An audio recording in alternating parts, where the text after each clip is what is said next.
Am I the asshole for refusing to leave my apartment for a day because of my Muslim roommate's conservative mom? Throwaway because my roommates know my main account. So, I, 23M, live in a college apartment with 2 roommates, both of which are women, and one of them is Muslim. Let's call her Sana. We all get along pretty well and have lived together for over a year with no issues. Yesterday, Sana told us her mom was visiting for the upcoming weekend. For info, her mom is very conservative and religious, and apparently doesn't approve of her daughter living with male roommates. Awkward because I exist. As a result, Sana asked if I could leave the apartment entirely for the day her mom was visiting. Like, be out the whole day and even find somewhere else to sleep overnight. I told her I wasn't comfortable with that because I had a major assignment due, and I focus best when I'm working from home.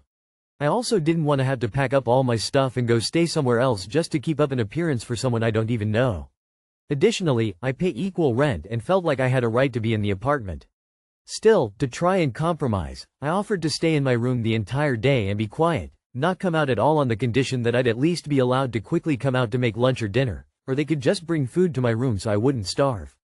I genuinely thought that was fair and respectful. But no, Sana wasn't happy with that and insisted I should be out of the apartment entirely.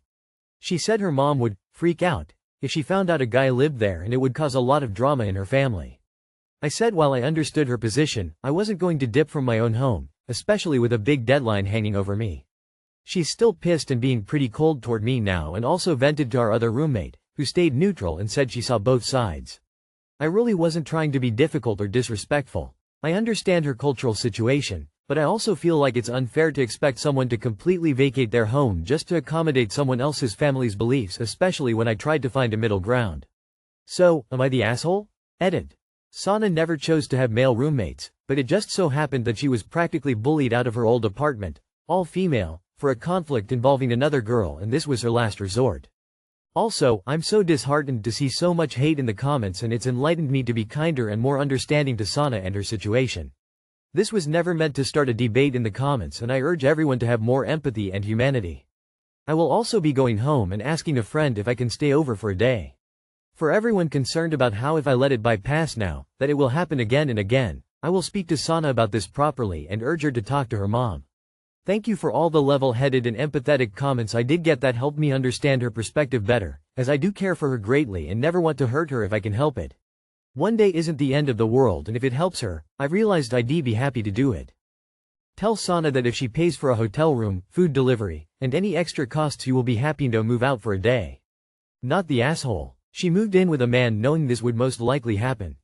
She should have moved in with all women then. Either she can put her big girl pants on and face the music with her mom, or she can move out.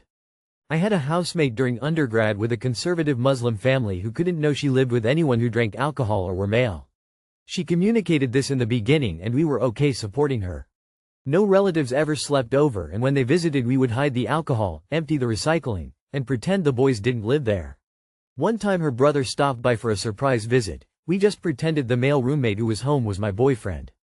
It wasn't a hardship because we loved and supported her and everything was communicated in the beginning, so we had a reasonable and non-burdensome plan in place. Not the asshole. Sana chose to live with you and should have anticipated that someday her mom would visit or otherwise figure out her living situation. It's up to her to resolve this, and it is horribly unfair to expect you to vanish from your own home for a day and a night. Presumably she has completely misled her mother about the living arrangements and now, belatedly, needs you to support the lie. Not the asshole. Not the asshole. It's honestly Sana's issue she needs to solve with her family. But I'll ask, are you okay with Sana moving out? If her mother discovers you there, the next likely step is you lose the roommate. If you can easily replace her and afford any costs associated with losing her, fine. But be wise and understand the implication here. You being seen by her mother means Sana is moving out, so plan accordingly. Am I the asshole for saying, I'm sorry to hear that? I, 35M, have been planning an outing with a group of friends for a while. We're all busy, so a wine tour, then dinner took some effort for scheduling. One of our friends, 30F, texted me the day before stating that she is ill and not feeling well. So she cannot attend. No real issue for the group as I ate the cost for her spot on the tour and prefix dinner. I responded with, I'm sorry to hear that. No worries, get some rest and feel better soon. No response. Since then, she has ghosted me when I texted asking if she feels better. According to mutual friends, she thought my message was callous? I currently assume she is just upset I didn't reschedule the whole event, but that seems unreasonable to me since it took months to plan. Has the saying changed and I am unaware of it? I'm so confused. We'll all be meeting again as a group. I hate walking on eggshells around a person but don't want to apologize for no reason either. Not the asshole. That's a perfectly normal and thoughtful message to send someone if they are not feeling well. If she is difficult about it, then point out that you covered the cost of her not attending but haven't asked her to pay. I assume she hasn't offered to reimburse you, which says a lot about her. Not the asshole. From what you say here, you've done absolutely nothing wrong and have actually covered the cost for her. She should be thanking you. Your message was absolutely fine. They're just kinda dumb, to be honest. They clearly wanted you to dig and ask a million questions as to what exactly is wrong, find advice what medicine to take, blah blah, and maybe even cancel and reschedule because the trip isn't worth going on without ya. Newsflash to all who believe that the world keeps turning. It doesn't stop when people die, when you're sick, when you're depressed, everyone's lives keep going, and besides close friends checking on you and being there, their lives also keep going on. Not the asshole. Y'all wanted a wine tour, not a wine tour. Not the asshole. I can't see anything wrong with the message. Not the asshole. Sounds like she wanted more fuss and attention, but that's her problem, not a you problem. Am I the asshole for the way I ate at a buffet? I, 18 male, recently got into law school and am now an LLB, Bachelor of Laws, student. My parents decided to take me to a special lunch at a buffet as a reward. My aunts, uncle and cousins were also there. My uncle gave me a labor law textbook as a gift. Now I usually don't eat a lot for lunch. I actually used to skip the meal or have just a banana to save money to buy books. But this was a buffet and they had some really nice dishes. I sampled many things and ended up wolfing down 40 pieces of sashimi. I know because I went to the counter 5 times and got 8 pieces each time. My dad didn't say anything, but my mom later told me I embarrassed her by eating like a starving kid. That the amount I ate made it look like she didn't feed me enough. She was very upset about it.